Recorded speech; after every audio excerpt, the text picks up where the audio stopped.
Hello, listeners. This is Lee Price, This is Will Ford from Football 365. and you're listening smartly to At the Bridge Pod, a Chelsea FC podcast, although I would describe it as the Chelsea FC podcast. Magical from Eden Hazard. Kai Havertz in the Champions League final. Ivanovic!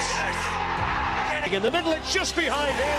But it's tapped in by Hakim Ziyech. Matic with the ball driver. Matic takes the net off. Hat-trick hero.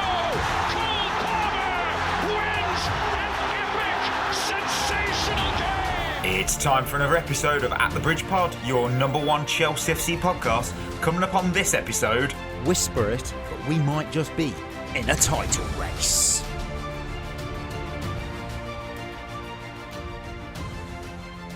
Oh, welcome back everyone to another episode of At the Bridge Pod. I'm your host Mike. I'm joined in a virtual room filled roaring with lions. I have Berth, I got Ollie. Monday show on a Monday. Chris has to be fair, look. Before anyone starts typing a comment, Chris gave us plenty of warning. He's booked off today. He's got an event on. So if we'd have won 4-0, he still wouldn't have been on. To be fair, he's been on a lot. Like he has, and we haven't been. You know, like Steph and I at the moment, we're like the shiny Pokemon of the At the Bridge Pod. Part time. You know, we don't turn up very often, but when we do, everyone's happy to see us. Yeah. Well, or at least they're happy. Yeah, we're here anyway. Yeah, true. It was very much, even if it was a 4-0 defeat, he would still not be on. That was just what it is. So don't start getting keyboard courage. Don't do it. Ollie, you know who you are. You haven't been on here or what? What was your moment of the weekend? Oh fuck! I've forgotten that we do. Or the past 6 months that you haven't been on. Yeah, all right. A moment of the weekend. I saw family this weekend. I was busy traveling, which is why I wasn't on the show on Friday, Thursday on a Friday, or Friday on a Thursday. No, but and I really enjoyed that. I spent a couple of days in an Airbnb with my parents, which was nice. Okay. Yeah. But Berth, come on. Nice. You're back in the fold. Yeah. What's going on? To be fair, I haven't been very well past couple of days, but Saturday I went out with my mates, played some crazy golf, played some darts, played some pool. It was nice to just catch up with them because it's been a while. So yeah, that was pretty cool today. Nice. I was baking, did mince pies, made some lovely cranberry orange and white chocolate cookies, which delicious. Absolutely That's delicious. very Christmassy. It was very nice. I also went to didn't expect it, but I went to a Christmas market in Stratford-upon-Avon on Saturday. I didn't actually know it was on. We just chose to go to Stratford-upon-Avon and it was on. And we were like, this is cool. It was enjoyable. Bought some stuff. Really nice.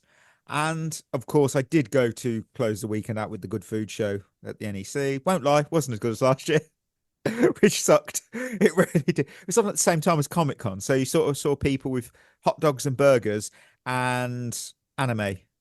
It was very surreal, very surreal. I didn't go. I will be going next year because I want to dress up as Thor. So might as well utilize my gym gains for something. But what I can utilize right now is Shevva Shoutouts. I've got someone. They've put GIGA. I am being very careful pronouncing that. So what have they said? They've said watching Arsenal versus Bayern, and all I could think of was how Chelsea can recapture our unofficial World Cup Champions Trophy at the Bridge trademark on Sunday. Host must be happy. Yes, well, we didn't capture it back. Oh, so close. That means that, it's so depressing because the Club World Cup is held by Arsenal and the Champions League title is held by Man City. No, it's the other way around, isn't it? Because Man City got beat by... Who the fuck hell was it? Who the hell was it? I can't keep up with this anymore. Bayern Bayern held the Club World Cup. Who did Bayern get beat by? Arsenal, wasn't it? So yeah, Arsenal held the Club World Champions. Man City got the Champions League. Oh man, if them two play each other and it ends in, I don't want to win on that team because that just spoils it for me. I don't want one person to hold the belts. No. Anyway, ice cold Daniel. I went to YouTube when Chris said about the Hazard goal versus Bucharest. Couldn't find a Hazard goal against them. I did, however, watch a 6-minute highlight reel of him doing what he wanted against them. It was actually they did get a comment back. Was it Sparta Prague? I should have had this on my sodding screen. I think it was Sparta I think Prague. it was one of the two Prague teams for sure. Have we ever played Slavia Prague? I have no Yeah, idea. we would have. I'm sure their fans would be very upset for us to confuse the two, though. I feel like Sparta Prague was like a streets won't forget team that were always in the Champions League in the noughties, and they would do a little bit of damage, but they wouldn't really hurt you. It was just sort of like, oh, Sparta Prague. Oh, bless them. I've got Thierry. I agree on Enzo, but context matters. Chelsea had no real pre-season, so early struggles were expected. Maresca even said Enzo was his own biggest critic, and he's clearly improved. Same with Garnacho. Slow start, better now.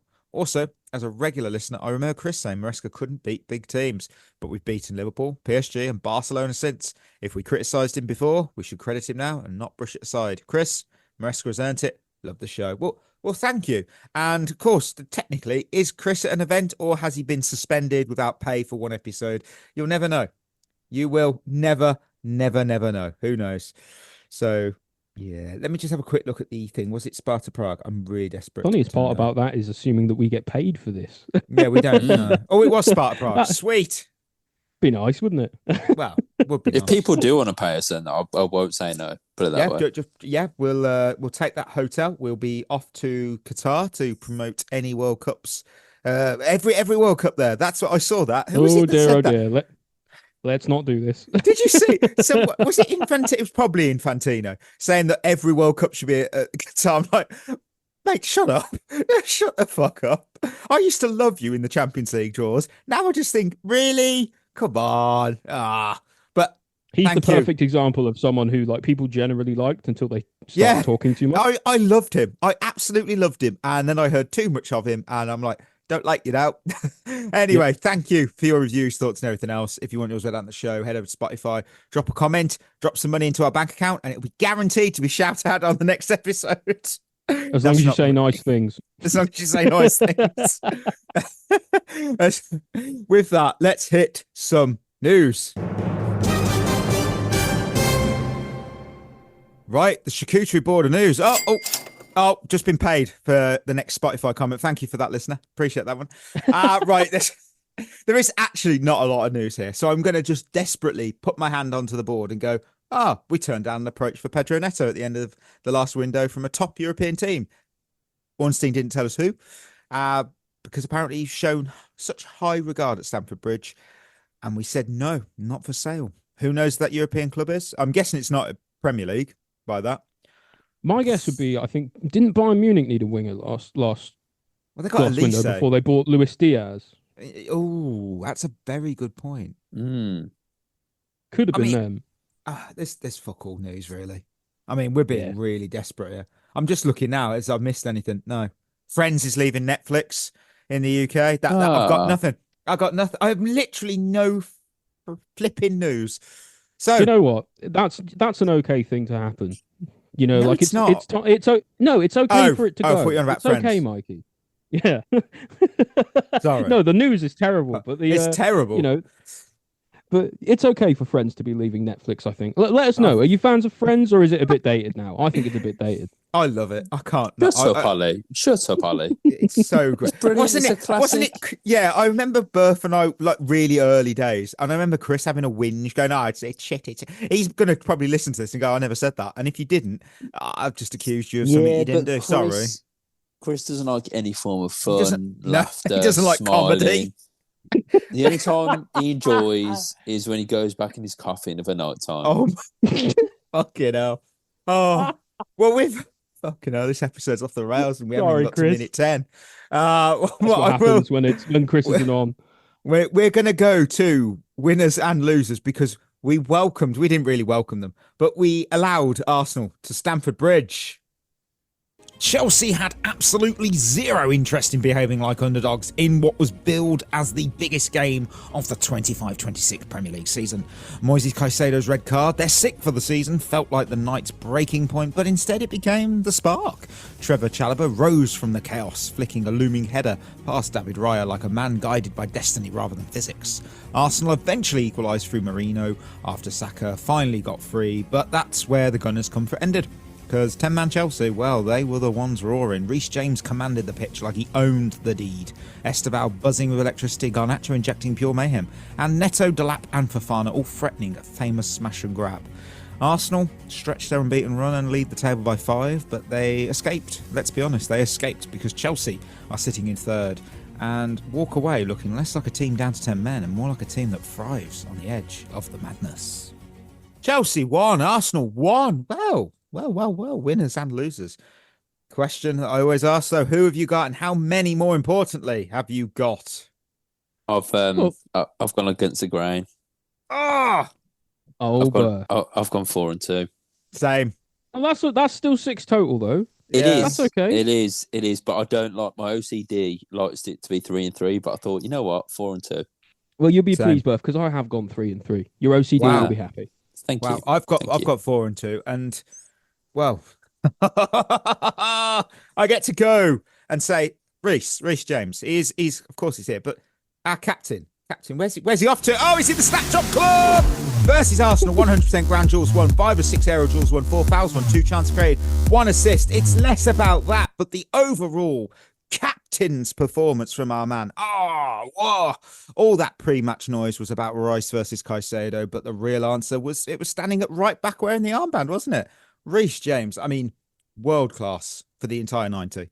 And Reece James, 90 minutes. And when we went down to 10 men, he stepped up. He became an anchor in midfield to replace Caicedo. And this is the best part. It's not to the day, but this match pretty much marked 1 full year since his last injury. I think that's incredible. Really? I think that's absolutely outstanding. Yeah. Some people will think, really, though? But this is Reece James. He could not put his feet down at the end of put his feet up. He'd hurt himself. He was like Romeo Lavia is now, unfortunately. But he's really been managed well. And, oh, my word. Instead of fading away, he's just elevated into something even better. And people talk about him like he's at the end of his career. You know, they say, oh, imagine if he'd stayed fit. He could have been the best fullback ever. He's 25. It's okay because he is the best fullback ever, and it turns out he's also the best midfielder in the world as well. Mm. Who'd have thought it? Yeah, who'd have thought it? All those debates about Rice and Caicedo, it's been definitively answered. Reece James is the best. Well, look, he does turn 26 in 7 days, but it's not that those 7 days aren't here yet. This Monday show it's not happened yet. Don't worry, he's 25 still. Are you saying he's 25 until he's 26? Is what he's saying? 25 until he's 26. He was so good, and you just think back to all the injuries he's had, and here we are. His last injury was a hamstring injury that kept him out to the 27th of December last year. So it's not quite a full year, but it's pretty much 1 year with the obviously now being December.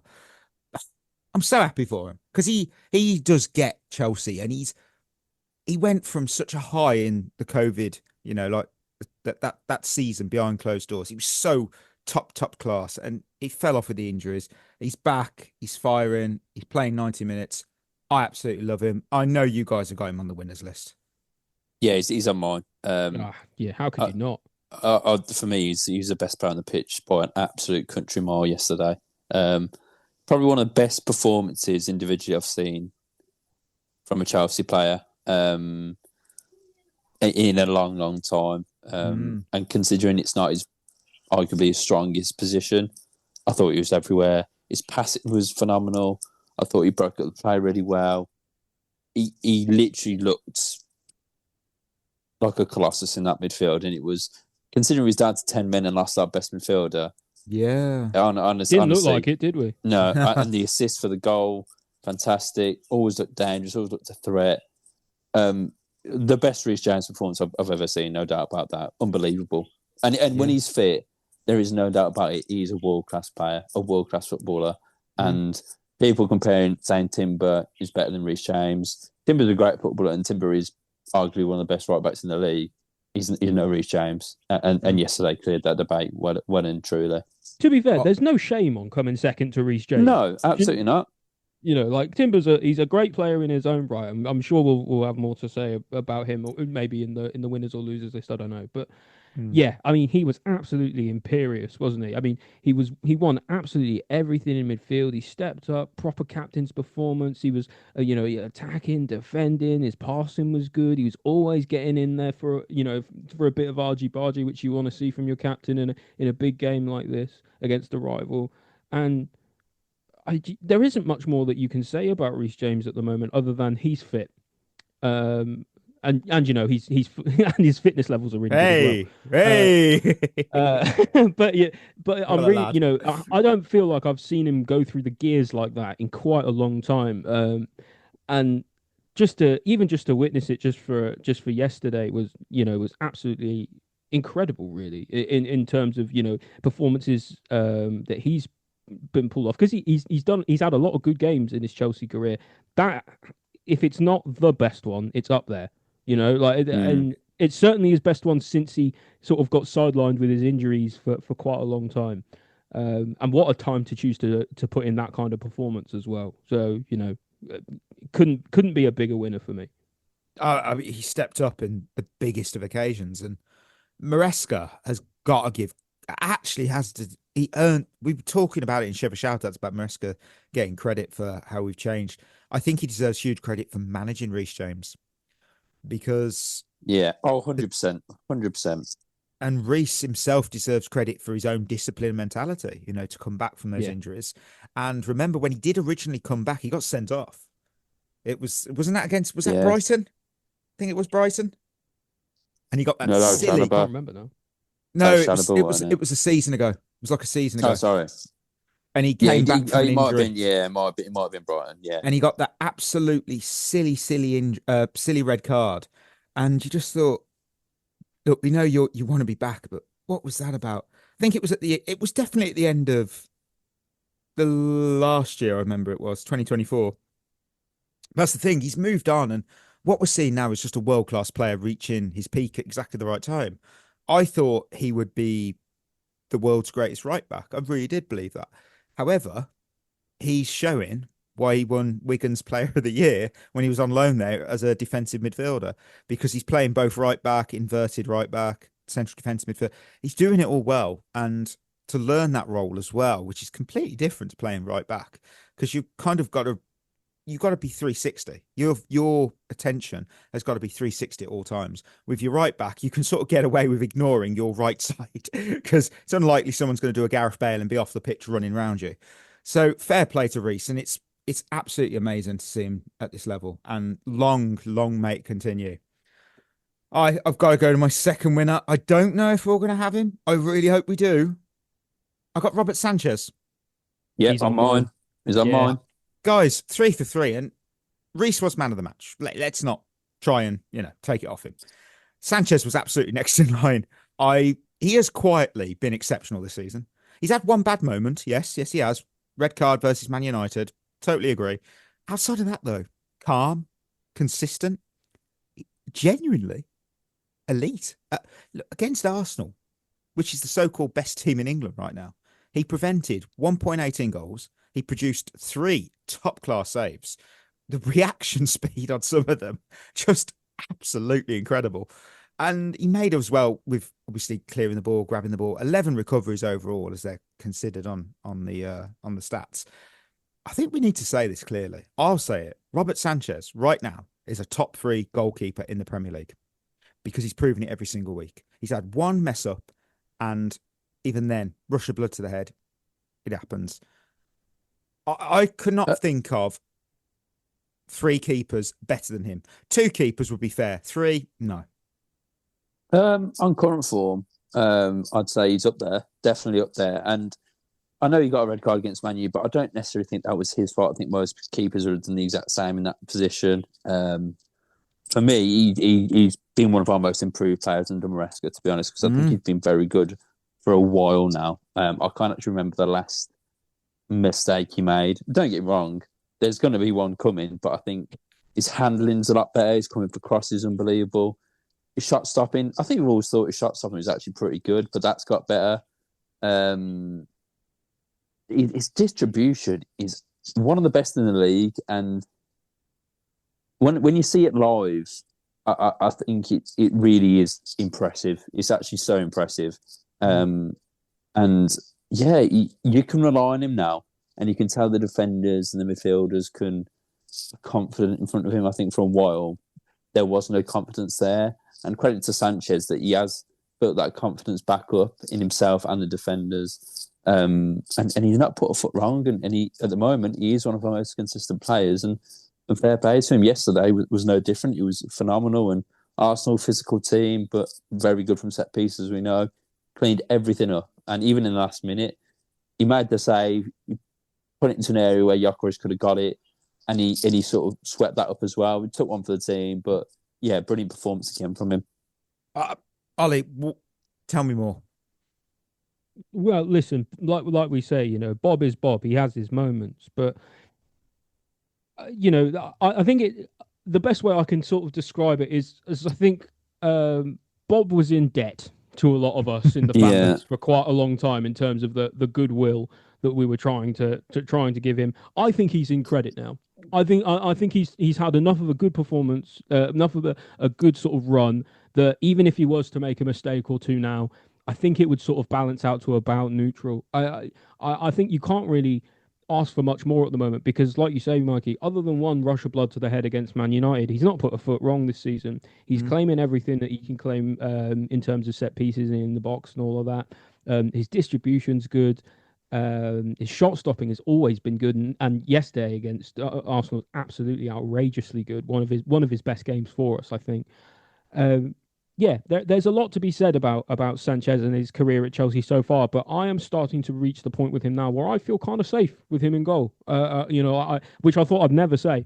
And so long may it continue. I'm just as surprised as everyone else, but because I think there was a long time where we all thought he literally couldn't do anything right at all. But I think it goes to show, you give a little bit of faith and time to some of these players who you think are no hopers, and they might surprise you.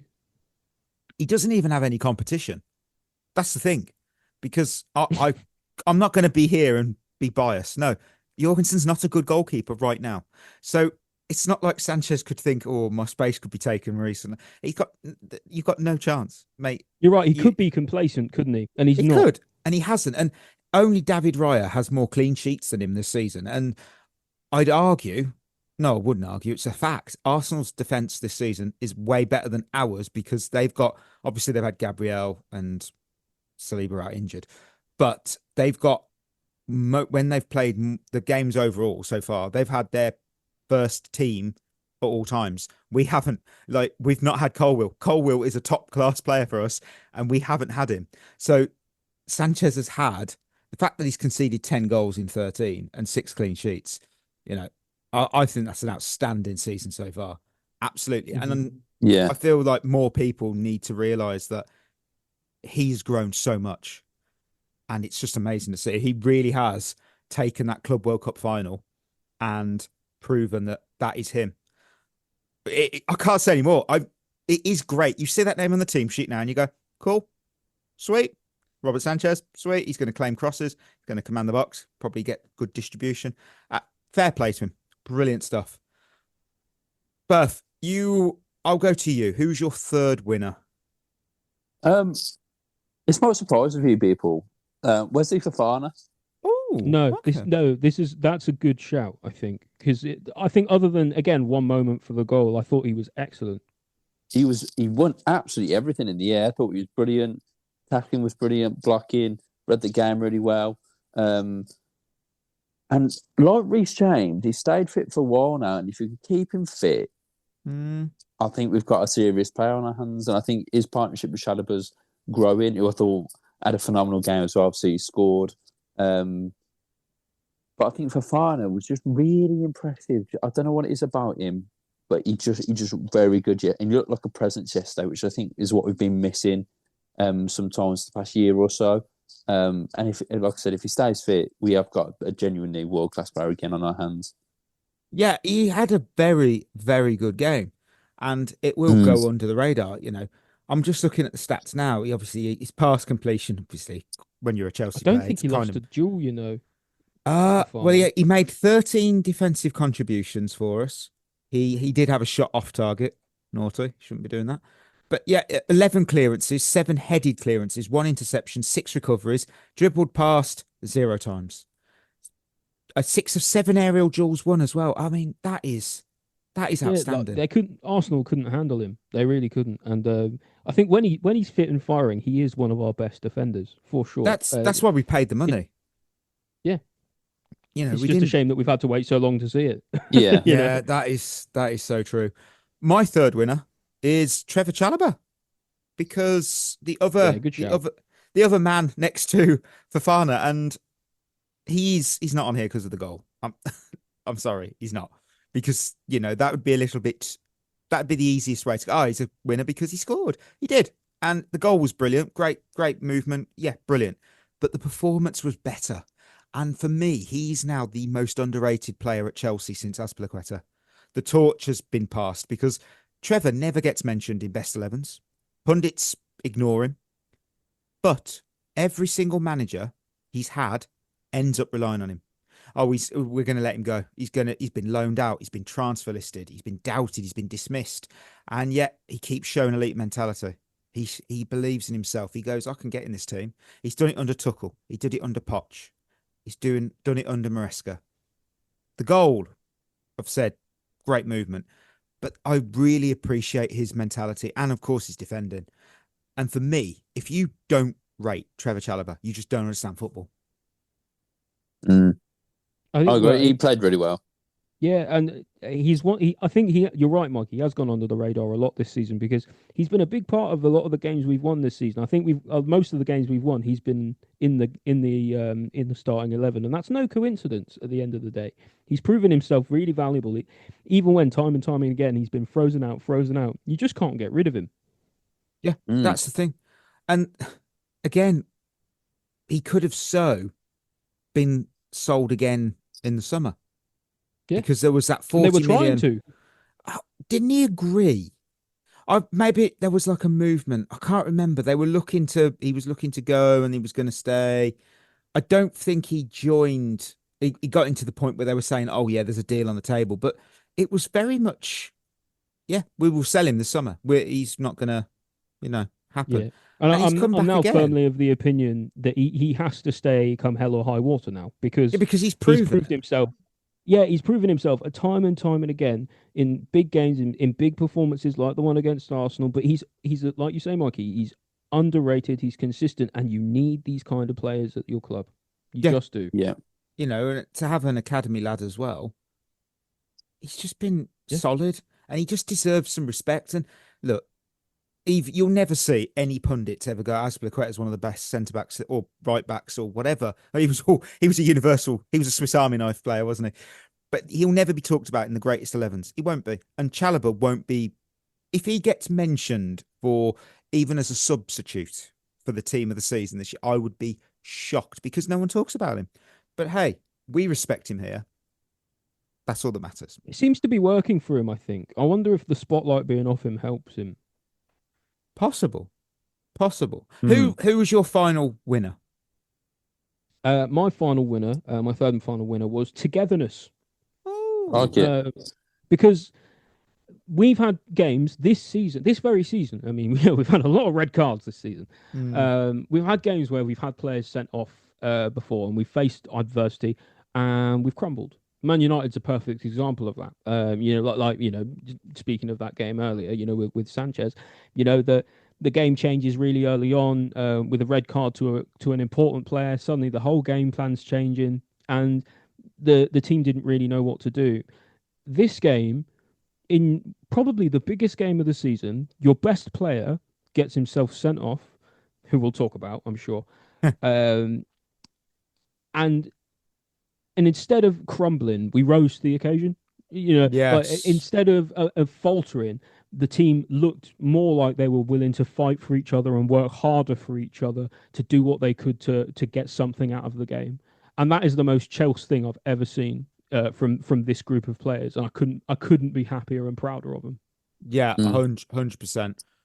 Berth, you know what? I'm not going to say my final winner. Who's your final winner? Maresca. Oh, 2 for 2. Well, yes, same. Yeah, I think he has brought. I think we've doubted him a lot, but I think he has brought togetherness to this team, like Ollie was saying. I thought his subs were fantastic.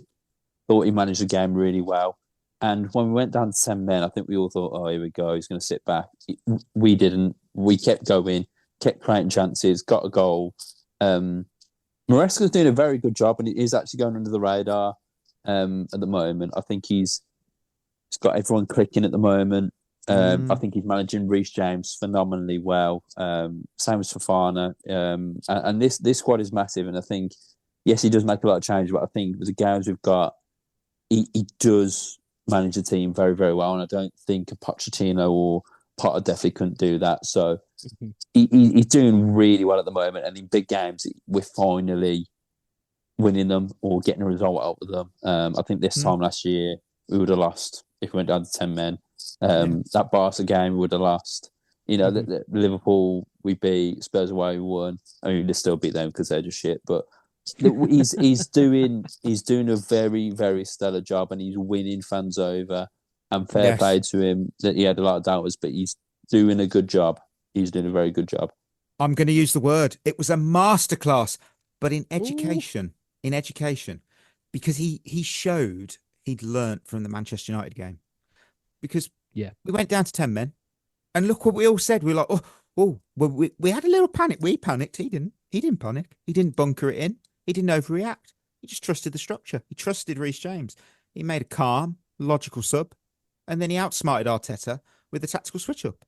Now that is a manager who's improved dramatically throughout the season, and his press conference, I actually feel, was an underrated gem from this, because he called out the Bentancur challenge on Reece earlier this season.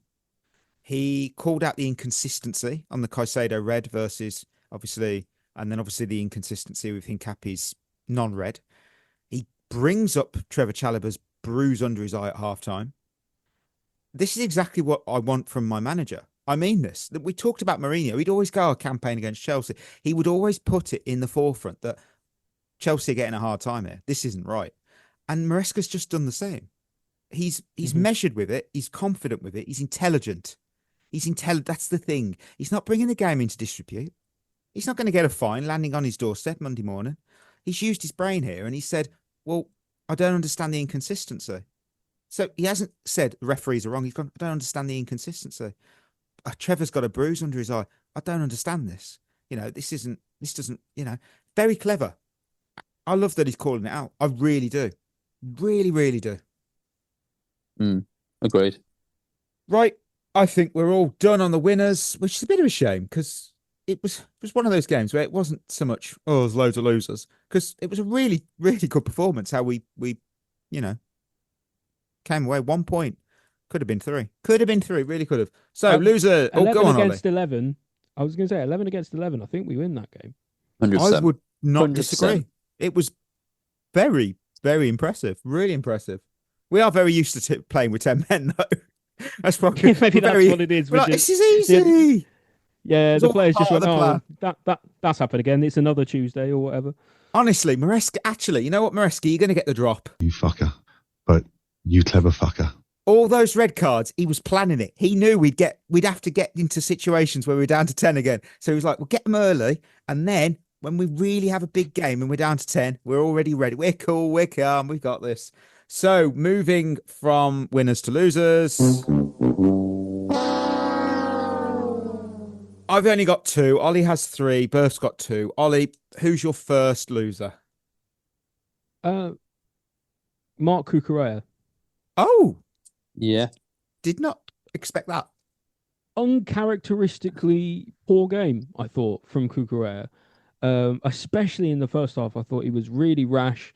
He looked a little bit like the pressure of the occasion was a lot for him. I know he's up against a great player in Saka, and obviously Timber going down that right wing as well. It's not easy for him, but especially early in the game, I thought he was really rash. Now, I think after he got his yellow card, he did well to sort of just about keep it on side, but I think there are a lot of people who were saying he probably could have been sent off, and I'm not sure that many people could have really seen much of a complaint about it. I thought overall, not like there's not really much more to say. Not his best game, and it's unfortunate, and that was in such a big game, an important game in a game of a rivalry like that. But he's earned enough goodwill for me that I'm willing to sweep this one under the rug, just call it a bad day at the office and move on. I think. I know we would what would we tolerate in a don't tolerate in a win what you wouldn't in a loss. Well, we didn't do either, so it doesn't apply here. But Cucurella exactly. he's had so that's the way I get around that. It is. He's had so many great games, and okay, he did a silly yellow card, could have been a red. I'm not going to cry. I'm not going to cry too much. Well, Berth, final thoughts on Cucurella? Yeah, I don't think he had his best game. I thought Saka actually played really well, to be fair, and it's never easy going up against someone like Saka. Thought he was a bit rash. Don't think he was great at the ball. I thought positionally he weren't great, and I think he just don't know if it was the pressure. I just think it was a bit of an off day for him. But like you've all said, it's one of them where he's got enough credit in the bank to say, you know what, he's been our most consistent player past couple of years, so he's allowed an off day. Agreed. My first loser was inconsistency. That generally, Maresca's kind of wrote it for me. The loser isn't whether Caicedo's tackle was a red.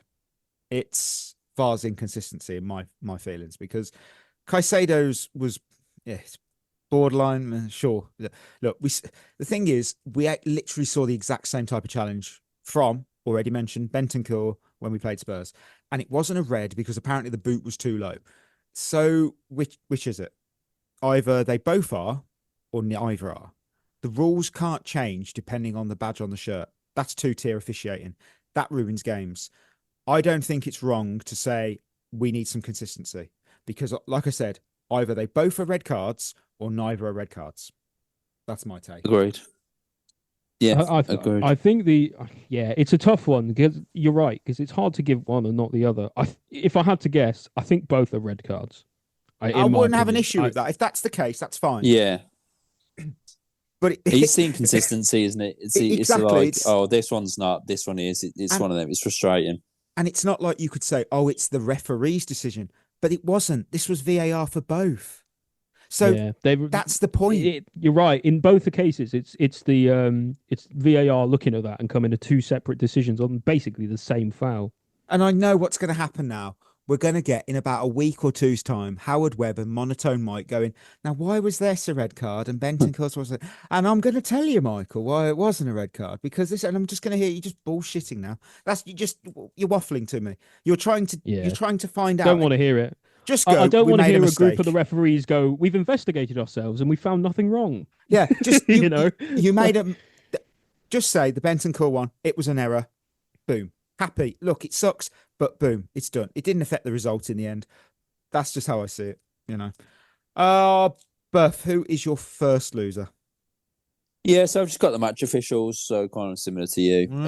Yeah. I thought VAR for the same thing, what you just said, Mikey, but Anthony Taylor, I thought refereed the game horrendously. I think there was like 4 yellow cards in the first 15 minutes. And for a London derby, I think that's just ridiculous. Yeah. I'm not saying that none of them were yellow cards, because there's probably a couple that were, but I think you've got to let a lot of stuff go, and I think Anthony Taylor just wants to be centre of attention as usual. You're right. He was trying to make it all about him again. Which is, and this is just, to be fair, it was the same for both teams. It weren't just us, but it was just a poor game from him. And it took away from the game, which I thought was actually very entertaining. And it's just the referees, and we always go on about it, but week in, week out, it all seems to be about them. There always seems to be a talking point, and it's just frustrating. It seems there's a decline in refereeing performances, and it's not good. We only go on about it because it keeps being a problem. Yeah. If they fixed it and sorted it out, got some proper referees in, I don't care where you get them from. You hire them from abroad or you do whatever. And you get some referees in who can referee the game properly without much need from VAR. That would be great. But at the moment, we just don't have it. No, it's like I got into a little debate with another fellow host of a show about the Incapi the shoulder or elbow on Chalobah. And it is frustrating because it's like, oh, that happens every few months. That's still an elbow to the face. That's still a foul. That's still considered, and it is considered a violent conduct. It's like, come on, it's inconsistency. It's so frustrating. It I mean, really is. I actually didn't think that was a red card, to be fair. I know it looked bad because of how swollen Trev's eye was, but I don't think that was actually a red card. But yeah, I get your point. It's the inconsistencies, it's the grey areas of it all, and there's never any clarity. And I don't think we're ever going to get any clarity, and that's the most frustrating thing, because you just want to see a good game of football with no sort of blemishes on it, and week in, week out, we're getting sort of talking points from the referees, and it's frustrating. Ollie, who's your second loser? Oh dear. Moises Caicedo. Yeah, it was on mine. We've got to talk about it, haven't we? I didn't pick. I did really. I didn't put him on the losers list because it's just one of them. It feels wrong, doesn't it? It feels wrong to have him on the losers list, but unfortunately, unabashedly, and unquestionably, he deserves to be there. Now, whether you think there's a red card or not, like we can talk about it back and forth, and there's a fair debate to be had about that versus the Bentancur one or whatever. But either way, what he's done is he's given the referee a decision to make, and he's given VAR and the ability to have another look over that decision as well.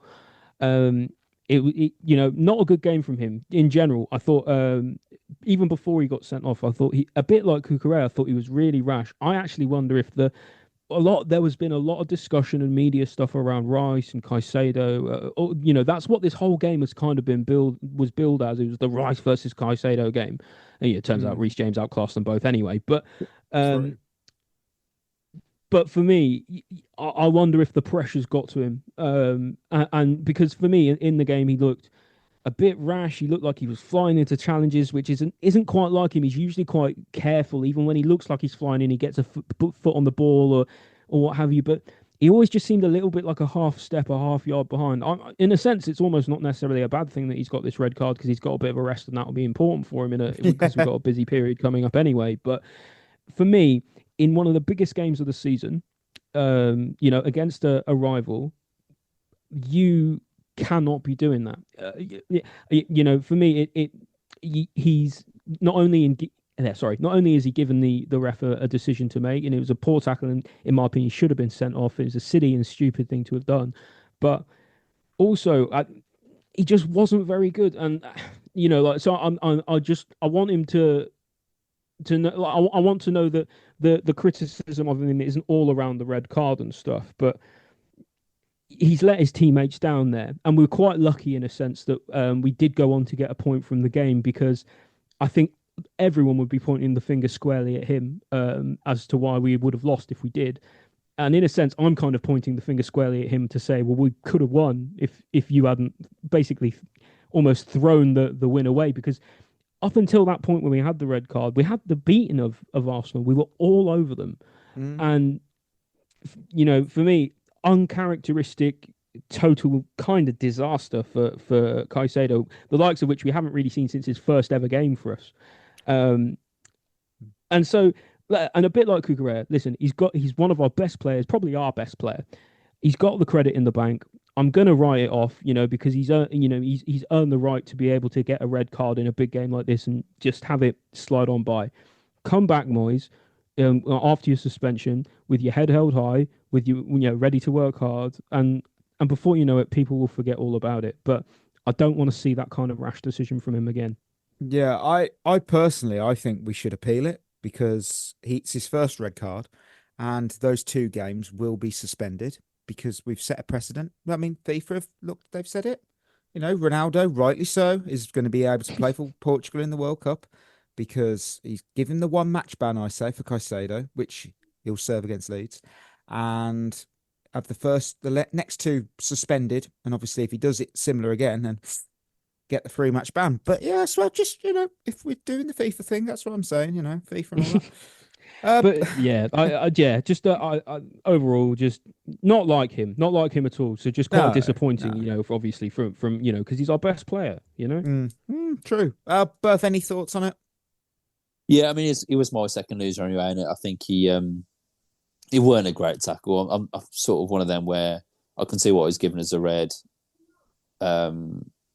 didn't need to give the ref that decision to make, or the VAR officials that decision to make. Didn't think he was having his best game anyway. He weren't controlling that midfield. He weren't bossing it like he usually does. Disappointing. Again, like Cucurella, he's done enough the past couple of years to sort of like him to be allowed to have a mistake in him. So that's absolutely fine. But yeah, it almost cost us a big game. And you think if we'd had 11 players on the pitch, we would have won that. And then that would have only been 3 points behind us. So it is a shame, but he will know that he sort of disappointed a fair few people, but he's good enough to come back and be our best player if anyone again. can And be come the back best from player. this, it's him. Yeah, 100%. That's true. My final loser is a small loser, just because I want to just say this. I've got the quality of the Premier League 2025 season so far, because that we're told Arsenal's supposed to be the best team in England. They had a man advantage for the half the match. They didn't lay a glove on us. You know, if that's the standard, then I'm going to flip it and say, why aren't Chelsea being talked about in the title race? Because we're third, we're behind Arsenal and City. I'm not really impressed by either of them. I mean, Arsenal came to us. They didn't look, oh, bloody hell, I'm scared here. I'm like, really? Okay. City, I don't really still understand City. They seem to be inconsistent. It's a strange one, that is. Arsenal lacked the killer edge against us. When we went down to 10, the game should have flipped. I know that Maresca has obviously outcoached Arteta. Fair play. But Chelsea looked the better team. That we still look like the title challenger. And if the argument against us is inconsistency, if you take a look around the league, everyone's inconsistent. The title race is very, very open. Chelsea have every right to be in that conversation. If the argument against Chelsea being in the race is inconsistency, I say everyone is inconsistent again. I think we have every right to be in that conversation. And maybe we're not the little horse anymore. Maybe we've had our milk and we're now a stallion. We've got our, we're in there. Maybe. All right. Yeah. So we've got. Yeah. Yeah. I was just letting him sit on the milk comment. Yes. See, when Chris isn't here, this show goes absolutely. Perth, who's your final loser? I only had 2. Oh, who's your final loser, Ollie? Final loser for me is expectations. Because I think we're going to be suffering a little bit from the success of this game, a little bit. Because I think, listen, all right, I'm going to say it. I think we're in the title race. And maybe that seems like a little bit of a rash, crazy thing to say, but a bit like you were saying, Mikey, everyone else in the league is barely consistent enough. The only two teams this season that look like capable of stopping Arsenal in any sense are Man City and us. Yeah. By that very notion, we are in the conversation of the title Correct. race. We might not win it. We probably won't. But I think I think that this is now the point where we have to start saying, if we are in the title race, let's not shy away from it. Let's gun for it, because the last time we were in the title race, and we we're saying, we're not in a title race, not in a title race. It affected the players. It really did. The downplaying of it affected things. I would rather the players have that pressure to perform and say, yes, we are in the title race and we're going to try and win it every game, and we're going to try and push Arsenal to the very, very end of the season to see if we can, lift the trophy ourselves. Were we expecting to be here? No. Will we win it? Probably not. But we should be in the conversation, and we deserve to be there. 100%. 100%. Let's have a look at the Drinkwater Discord as winners and losers. What have they said? JP, winners, all defenders. Reece, Bob, Sanchez. Losers, Caicedo, discipline. You really let us down today. Had Caicedo stayed on, we could have seen Cole Palmer and Esteval together. T Foley, 61. Losers, Caicedo. Got to do better. Missing out on the next 3 games could be massive. Noni Madueke did nothing the moment he came on. He also had Enzo Fernandez pretty much kick him at some point. And also then scream in his face, which I thought was quite funny. It's like, well, yeah, I saw Cole Palmer as well when the boos were ringing out about Madueke. He was like, yeah. Oh, I love that. And he was giving them the, go on. Oh, boom. I really enjoyed that. Right. Emoji game review. I went with Blue Heart because our entire team showed so much of it in that 90, I thought. Yeah, I like that. I went for just the applause emoji because I think, 10 men, I think you've just got to applaud that. And Reece James is just, well, you have to stand up and give that boy a standing ovation. Yeah. I've gone with the butterfly because I think up until now we've been a bit of a caterpillar. And I think now we're sort of, we've been in our cocoon for a little while now, and we're blossoming into a team that can really do some damage against these big sides. Now, for the love of God, don't ruin it against Leeds. Correct. 100% Leeds 1-0 coming Wednesday. No, not happening. Not happening. You just know it's happening. Lions. Oh, wow. If only the wheel had gone triple with Reece James, it would have won. The wheel went Badiashile, didn't play. Chris went Caicedo, absolutely no. I went Esteban. Stinker from Chris.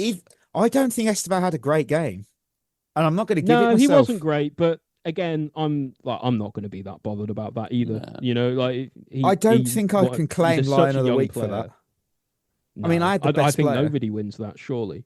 Reece James would be the one that was obvious man of the match. Reece James, definitely, yeah.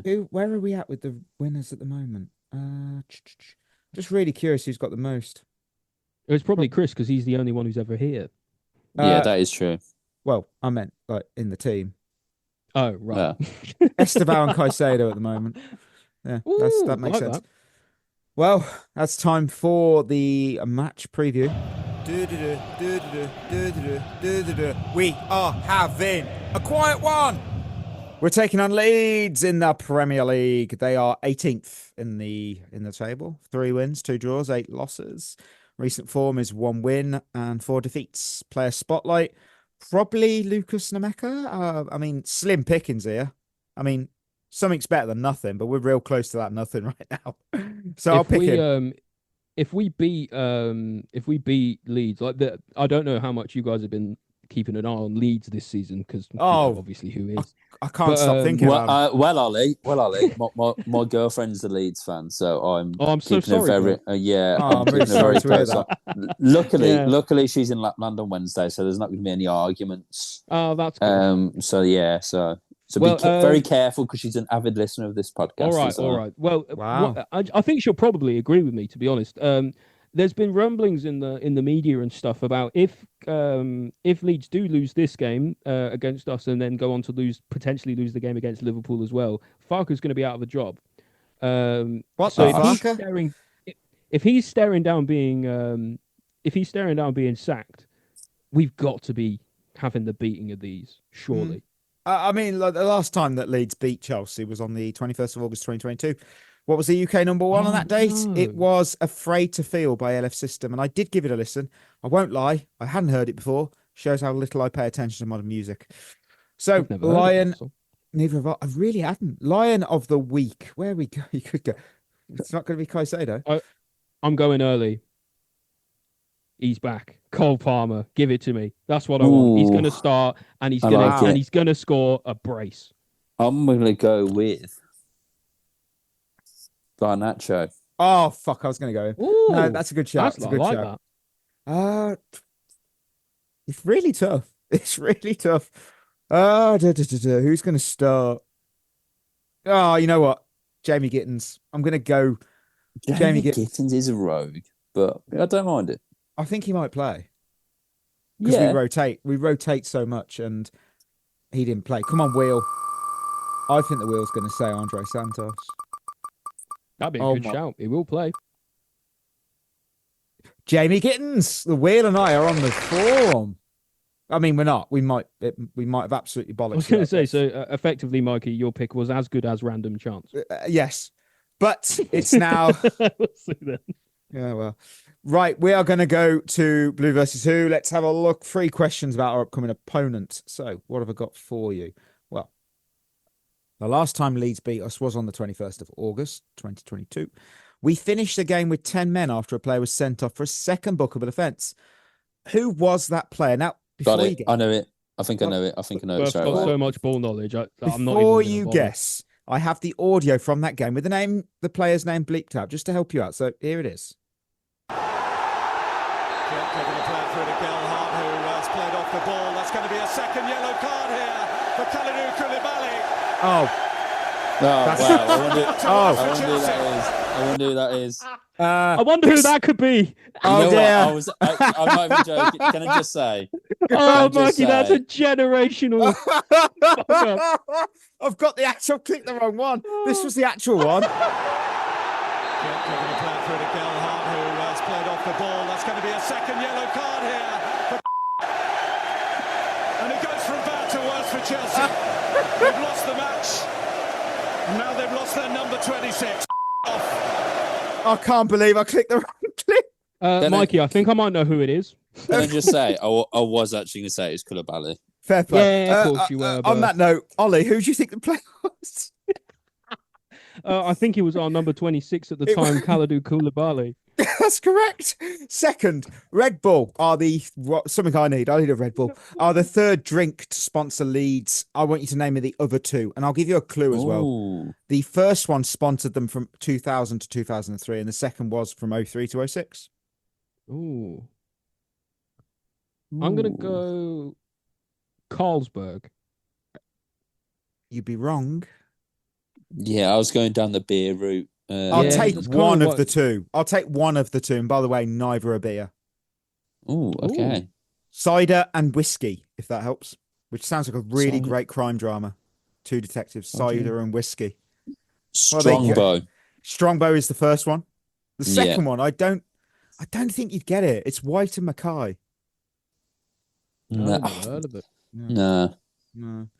Well, third and final question. Put these former Blue players in order of when they first joined Leeds. I've got Jimmy Floyd Hasselbank. I've got Mikel Forsell, Ross Barkley, Tor Andrew Flo, and Ross Turnbull. All legends. I think Jimmy is first. 1997. That's correct. Then who was that? Who was before Flo? You've got Barkley was before Flo, and then before him Forsell, and it ended with Turnbull. I think it's Flo next. Then Flo next. 2006, correct. Then Forsell. Then 2011, correct. Is it then Turnbull? 2015. I was going to say Barkley before Turnbull. 2012, yes, it's Barkley then Turnbull. Yeah. This is why Ollie, you listen to me. Okay? I always do, Berth. You got so much ball knowledge. I can't not. Yeah, Thank you. Can't disagree. We'll go to Quaresma's questions.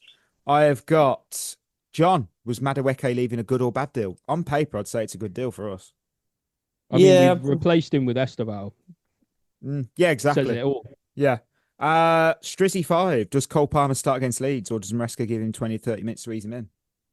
I think he's ready to start. I think he would have definitely come on yesterday if it weren't for the red card. So I think he could start. Okay. I agree with that. I think he'll be there or thereabouts, won't he? But it didn't happen when we started. But it's not Mark Cucurella's contract actually being announced. It's actually that Fabrizio Romano has said that Nicholas Jackson will not play for Chelsea ever again. The story is over, and it's a mutual decision. Several clubs are already attentive to the situation if Bayern do not decide to buy him. This feels like a. Is this kind of just the same story though? Like, haven't we heard this a few times now? It's over. It's done. It's over. It's never been more over until it isn't. 85% chance it is over. That's what I say. on the here we're dead. Here we go. Here we go. It's over. Imagine if Fabrizio Romano used to break up with his girlfriends like that. It's like on the here we go ometer. No. I think it's break up with his girlfriend, saying, there's a concrete possibility that he, it's over. He's moving to a new deal with looking for other possibilities. You a fan? Oh, I'm partial. No, I just admit that you're a fan of the flag. Oh, sorry. Oh yes, we're ending the show with Steve Sidwell's stamp collection, and of course, what it is, I'll give you a name of a player. I'll just tell you how many clubs they've played for in their career, and from there, you bet how many you think you can name. Highest bid. Ollie, can I just say I've won every round of this since I'm been back on Monday. I'm not surprised at all. You've done really well on this. You've done really well on this. Well, today's theme is Premier League managers as players. So I've got 3 current Premier League managers. Just name me the clubs that they used to play for. And for today only, youth academy teams using whatever name do actually count towards their career. Because if they didn't, someone on this list would literally be the easiest one to finish. So I've got Mikel Arteta, 6 clubs he played for in his career. 6. Oh, crap. Clubs. 6 clubs. How many can you name, Berth? I reckon I could name. Well, I didn't actually say it could have been you going first, but it is actually Berth. It is actually Berth. Go on. I reckon I could name 5. 5. Oh, can you do all 6? No. No, obviously not. Obviously All not. right. Okay. Berth, go ahead. Okay, so he started at Barcelona. I'm allowing it because it was Barcelona B, Okay. but I am going to allow it. I am actually allowing these youth clubs. So PSG, on loan, correct? Rangers, Correct. That's 3. and then Everton and Arsenal. Correct. The other team was a Spanish club. Obviously. I'm guessing it was like a middle of the road one. They're very, Like a very. Deportivo or something. No, I they're reckon very. Betis or Sociedad would be my guess. Yes, Real Sociedad. There we go. Next, what man up is Pep Guardiola, 7 clubs, and he is the man that I said about youth. You could get a lovely easy triple if you can get this. So 7 clubs for this man. 7 clubs. 7. I think I can clubs. get 4. Yeah, 4 is pretty piss actually. If I'm honest. You know what, Ollie? Go on, I'll let you off this one. I'll let you off 4. Right, go on. 4 clubs. Barcelona. Correct. Barcelona B. Correct. I'm going to assume this because you said 3 clubs. Barcelona C. Yes, I'd never heard of Barcelona C. I'd never heard of them, and I'm like, that can't be real. Is that how far does this club go? And then I remember he played for Brescia as Correct. well. There's your 4. I had Barcelona and Roma. Yeah, Roma's on there, Roma. and he ended his career with Al Ahly and Dorados. Where are Dorados from? No idea. Mexico? Mexican team? Sounds Yeah, Mexico, maybe. South American? Could be. I'm going to Google this, and Dorados are, yes, they're Liga MX. There we go. God, even when Berth doesn't win, he's got ball knowledge coming out of his ears. I Brilliant. know. Got to have something, ain't you? Finally, former blue. I could be a clue, but it's so easy. Scott Parker, 7 clubs. Berth. Ooh, As a player. Scott Parker. This is tough because it's a kind of a who's who, isn't it? I've given you 1. I reckon